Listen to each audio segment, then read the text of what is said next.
Hi guys, ఈ వీడియోలో web డెవలప్మెంట్లో హెచ్టిఎంఎల్, సిఎస్ఎస్, జావాస్క్రిప్ట్ వీటి యొక్క రోల్ ఏంటి, ఇవి ఏం చేస్తాయి, ఇవి ఎంత ఇంపార్టెంట్ అనేది ఈ వీడియోలో అయితే తెలుసుకుందాం. ఫస్ట్ అయితే HTML hyper text markup language గురించి అయితే తెలుసుకుందాం. ఇది ఒక skeleton of the web page, అంటే ఒక హ్యూమన్ బాడీ తీసుకుంటే ఒక స్కెలిటన్ లాగా అయితే వర్క్ చేస్తుంది. ఈ స్కెలిటన్ లేకపోతే మనిషి అసలు నిలబడలేడు. అలాగే వెబ్సైట్, ఈ హెచ్టిఎంఎల్ లేకపోతే వెబ్సైట్ కూడా అసలు ఏమి కనపడదు అనమాట, ఏమి మనకి విజిబుల్ అవ్వదు. అంటే మెయిన్ వచ్చేసరికి ఇది మన వెబ్సైట్లో ఏమన్నా కనపడాలి అంటే ఈ హెచ్టిఎంఎల్ వల్లే ఏదైనా కనపడదు అనమాట. హెచ్టిఎంఎల్ లేకపోతే మనకి ఏమీ విజిబుల్ అవ్వదు.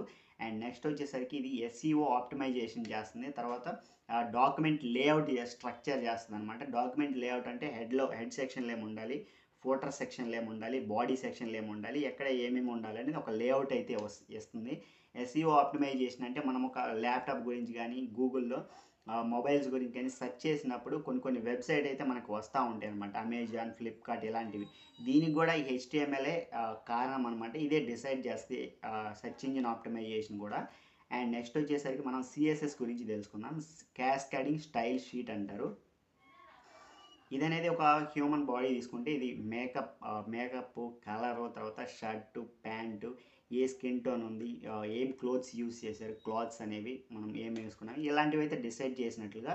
ఇలాగే మనకు వెబ్సైట్కి ఎలా విజిబుల్ అవుతుంది అంటే కలర్స్ కానీ, ఫాంట్ కానీ, టెక్స్ట్ కానీ, ఎంత సైజు, ఒక ఇమేజ్ ఉంటే ఎంత సైజు ఉండాలి, ఏంటి బార్డర్, ఏంటి మార్జిన్, ఏంటి సర్కిల్లో ఇమేజ్ విజిబుల్ అవ్వాలా, లేకపోతే రెక్టాంగిల్లో విజిబుల్ అవ్వాలా, ఇలాంటివన్నీ డిసైడ్ చేసి ఒక యూజర్ ఇంటర్ఫేస్ అనేది క్లియర్గా విజిబుల్ అవడానికి, అందంగా కనిపించడానికి అయితే ఇది యూజ్ అవుతుంది. ఈ సిఎస్ఎస్ ఇంకా ఏం చేస్తుందంటే యానిమేషన్స్, ట్రాన్సిషన్స్ అండ్ అన్ని డివైజెస్లో ఒకేలాగా కంటెంట్ విజిబుల్ అవ్వడం. అంటే ఫర్ ఎగ్జాంపుల్ ల్యాప్టాప్లో చూస్తే మీరు ఒక విధంగా అమెజాన్ వెబ్సైట్ అయితే ఉంటుంది, మొబైల్లో చూస్తే ఇంకో విధంగా ఉంటుంది. ఏ ఆప్షన్స్, ఏ ఫీచర్స్ కూడా మిస్ అవ్వకుండా మొబైల్లో కనిపిస్తుంది, ల్యాప్టాప్లో, కంప్యూటర్లో, ట్యాబ్లో కూడా కనిపిస్తుంది అనమాట. అంటే ఆ సైజు, మాడ్యూల్స్, విడ్త్ ఇవన్నీ ఆటోమేటిక్గా అడ్జస్ట్ అయిపోద్ది అనమాట. Across all devices equal content అయితే మనకి విజిబుల్ అవుతుంది. తర్వాత వచ్చేసరికి జావా స్క్రిప్ట్ అనమాట. అంటే జావా స్క్రిప్ట్ తర్వాత ఇదేంటిదంటే ఒక బ్రెయిన్, ఒక ఫంక్షనాలిటీ లాగా అనమాట జావా స్క్రిప్ట్ అనేది. ఆ సిఎస్ఎస్ చూసుకుంటే ఆ డిజైన్, తర్వాత లేఅవుట్, తర్వాత స్టైలింగ్ ఇవన్నీ చూసుకుంటుంది. తర్వాత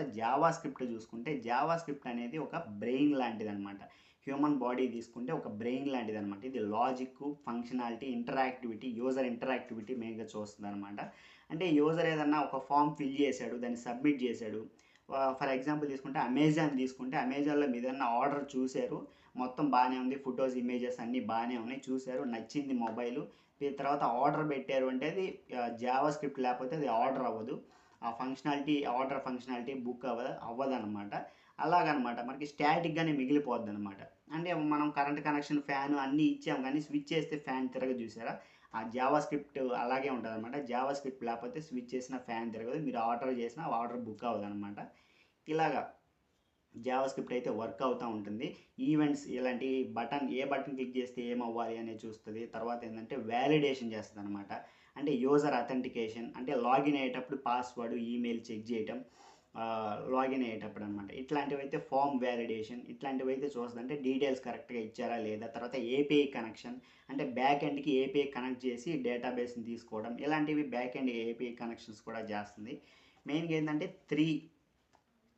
ఇవి ఈ మూడు కలిసి వెబ్ డెవలప్మెంట్లో చాలా ఇంపార్టెంట్ అయితే ఉంటుందన్నమాట. అంటే వెబ్ డెవలప్మెంట్ కానీ, frame works, Java frame works, libraries చాలా అయితే ఉంటాయి వెబ్ డెవలప్మెంట్లో. ఇప్పుడు మెయిన్గా తీసుకుంటే ఫర్ ఎగ్జాంపుల్ తీసుకుంటే రియాక్ట్, యాంగులర్, వ్యూ ఇవన్నీ జావా స్క్రిప్ట్ ఫ్రేమ్ వర్క్స్ అనమాట. తర్వాత టెయిల్ విండ్, బూట్ స్ట్రాప్, తర్వాత వచ్చేసి మెటీరియల్, యూఐ ఇవన్నీ కూడా సిఎస్ఎస్ ఫ్రేమ్ వర్క్స్ అనమాట. వీటన్నిటికీ హెచ్టిఎంఎల్ అనేది బేస్ లేయర్ అనమాట. ఓకేనా, హెచ్టిఎంఎల్ మీద సిఎస్ఎస్, జావా స్క్రిప్ట్ అయితే వర్క్ అవుతూ ఉంటాయి. Thanks for watching. కంటెంట్ అర్థమైంది అనుకుంటున్నాను.